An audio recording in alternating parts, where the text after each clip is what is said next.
You confronted someone who hurt you. You had proof, dates, messages, clear evidence, and somehow, by the end of that conversation, you were the one apologizing. You were consoling them.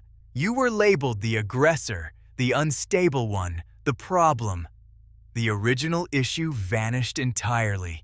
This is not a coincidence. This is a documented psychological weapon with a name, and today you're going to learn exactly how it works. The conversation started with you holding someone accountable. It ended with you on trial. That pivot, where the accused becomes the victim and you become the villain, has a specific three-stage architecture. It happens in relationships, in workplaces, in families, in courtrooms. It's one of the most effective manipulation strategies ever identified. And the people who use it have often been doing it their entire lives without knowing the name for it. Here's what makes this weapon so devastating. It doesn't just deflect blame. It rewrites the story in real time. The abuser doesn't just deny. They reconstruct events with enough emotional intensity and strategic counter-accusation that reality itself becomes negotiable. Witnesses doubt what they saw. Victims doubt what they felt. And the manipulator walks away clean, leaving confusion where accountability should have been. That's the architecture we're dismantling today. The objective of this tactic is not to win an argument. It's to make you doubt your own perceptions so completely that you abandon the confrontation entirely. When you're busy defending your sanity, your motives, your character, you can no longer prosecute the original issue. The defense becomes the offense, the victim becomes the threat, and the person who caused the harm, they disappear into the chaos they created. DARVO stands for Deny, Attack, Reverse Victim, and Offender. It was identified and named by research psychologist Dr. Jennifer Freed in 1997 during her work on institutional betrayal and sexual abuse. Freed observed that perpetrators, when confronted, consistently followed the same three-stage response pattern. What began as academic research into abuse dynamics has since been recognized across every form of relational and institutional manipulation. This is not a theory, it's a documented behavioral sequence. Dr. Freid's research revealed something disturbing. The three stages of DARVO weren't random. They were predictable, reproducible, and devastatingly effective. Studies in clinical psychology have since documented DARVO in intimate partner violence, workplace misconduct, child abuse, and political contexts.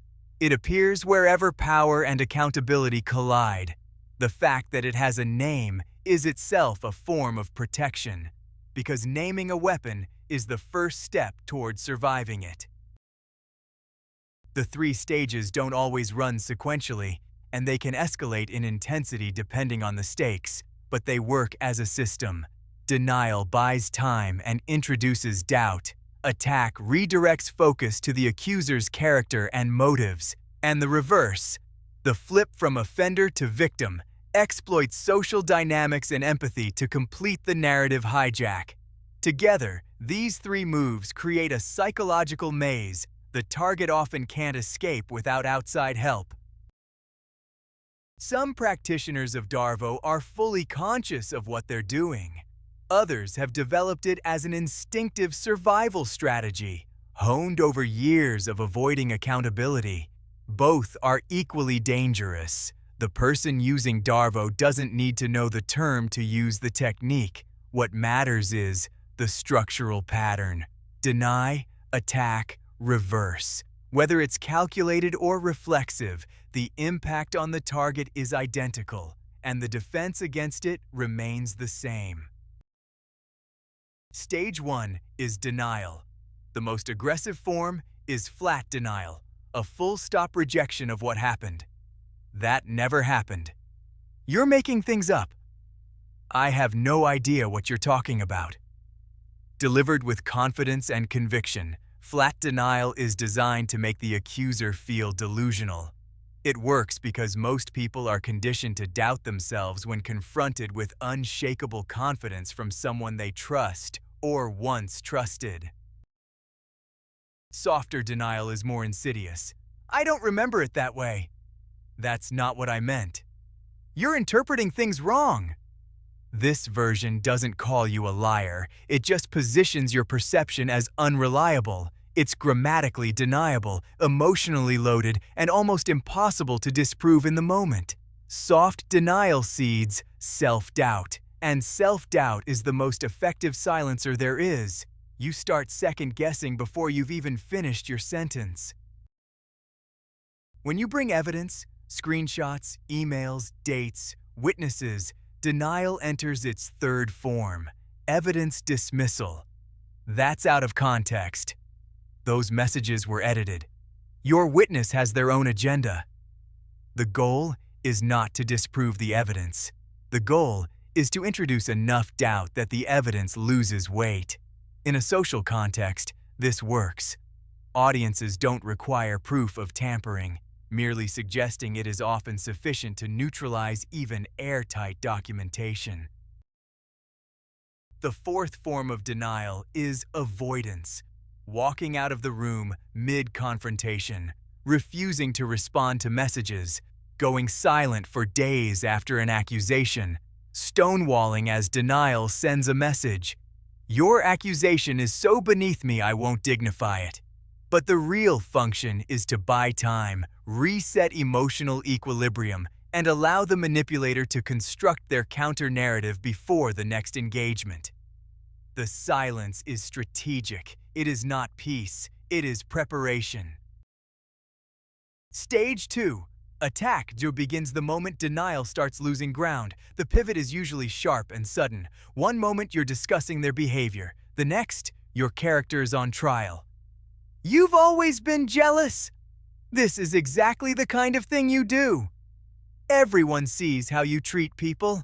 The attack isn't a response to your accusation. It's a redirection. The goal is to get you off the subject of their behavior and onto the subject of yours. Character assassination is the primary weapon of the attack phase. You're unstable. You're obsessed. You have serious issues.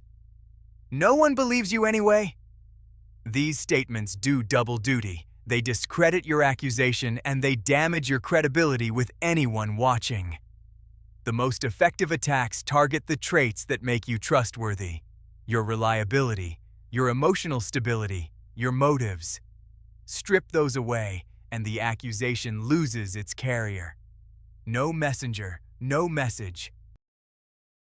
The attack rarely stays private. Within hours or days of the confrontation, the manipulator begins working their social network. Friends get called, family members get briefed, colleagues receive a carefully edited version of events. This is the beginning of the smear campaign, and it launches during the attack phase, while you're still processing the initial confrontation.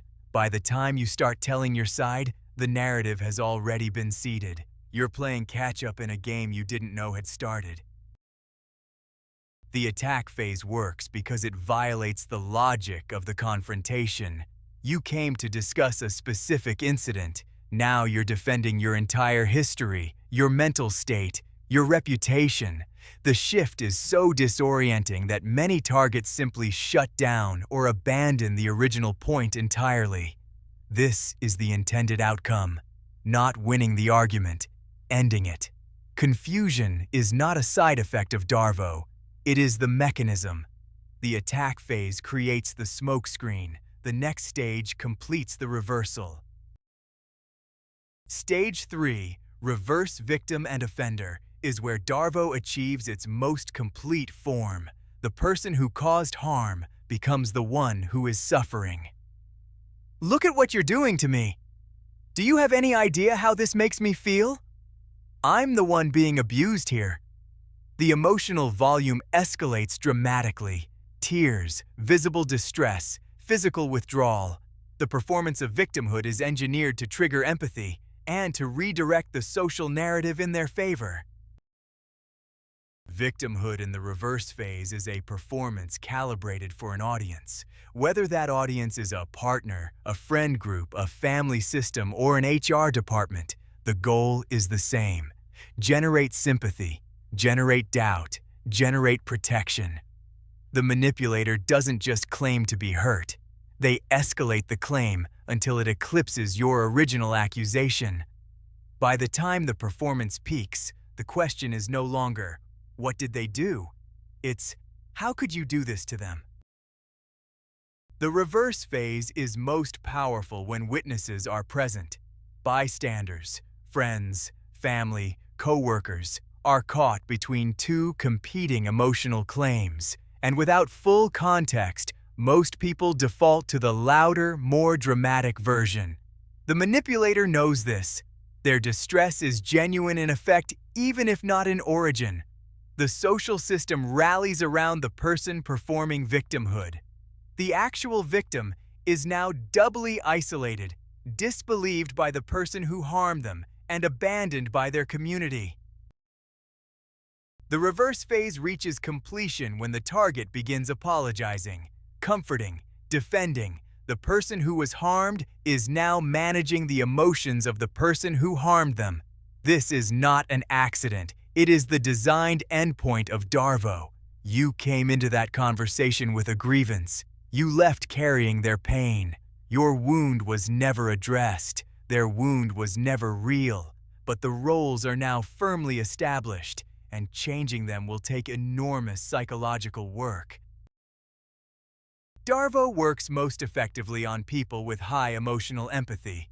When someone in front of you is distressed, even if that distress is manufactured, your nervous system responds. You feel the pull to soothe, to de-escalate, to make the pain stop. Manipulators learn early which people respond this way and target them accordingly. Your empathy is not a flaw, but in the context of DARVO, it becomes the mechanism through which your own compassion is weaponized against you. Social validation powerfully shapes what we believe about ourselves. When bystanders appear to believe the manipulator's reversal, the target's conviction begins to fracture. Maybe I am the problem. Maybe I am overreacting. The social proof doesn't have to be total.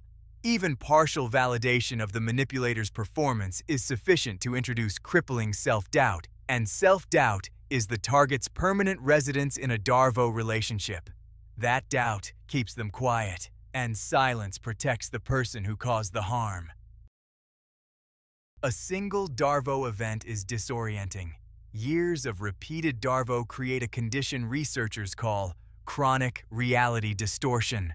The target's ability to trust their own perceptions deteriorates with each cycle. What happened? What did I cause? What's real? These questions don't sharpen over time, they blur. The cumulative fog of repeated DARVO is often what leads victims to seek therapy, only to discover that the primary work isn't healing from the incident. It's rebuilding the capacity to perceive reality clearly.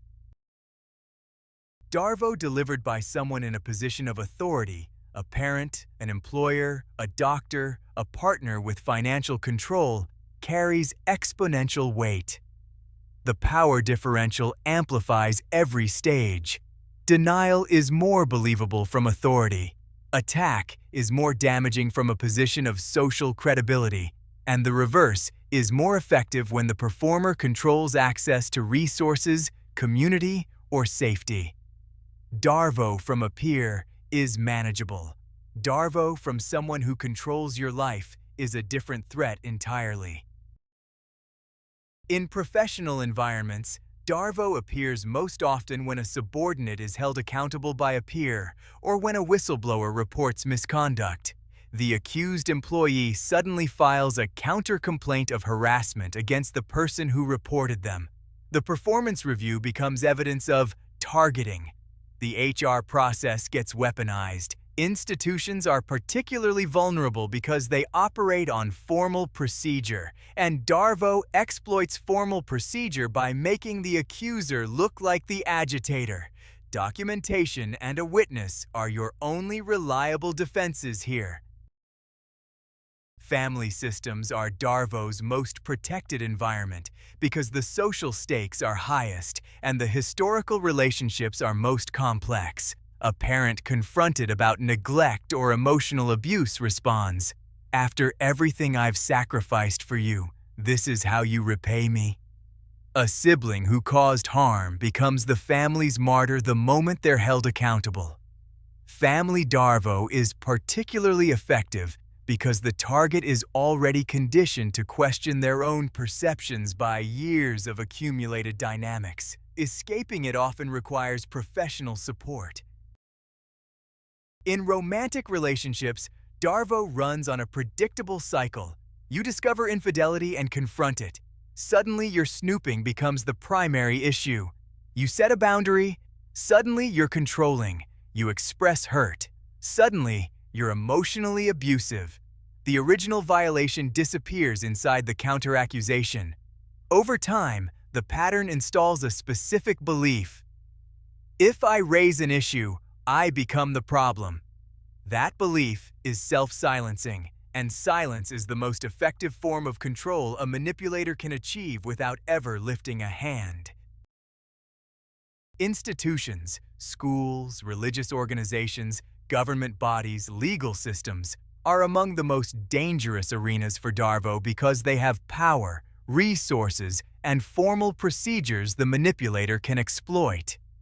Dr. Fried's original research specifically examined how institutions DARVO victims of abuse, denying reports, attacking credibility, and positioning the institution as the real victim of false accusations or reputational harm. Understanding institutional DARVO is essential for anyone navigating formal complaint processes. The system can be both the arena and the opponent. The most powerful tool against DARVO is documentation. Dates, times, exact wording, physical evidence, witness names. Keep records even when you think you won't need them. DARVO collapses when it meets a clear, time-stamped paper trail that cannot be renegotiated. Don't store documentation in shared spaces or devices the manipulator has access to. A private journal, a separate email account, cloud storage they don't know exists. The evidence doesn't have to be dramatic. It has to be accurate. Accuracy is what DARVO fears most. In the moment of DARVO, the most important discipline is refusing to leave the original subject. When the attack phase launches and your character comes under assault, the instinct is to defend yourself. Resist it. I hear you're upset. We can talk about that. Right now, I need to address what I came here to discuss. Don't take the bait.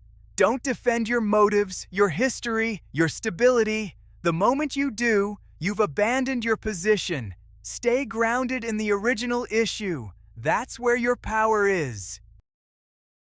If you're in a safe context and feel equipped, naming DARVO out loud can stop it cold.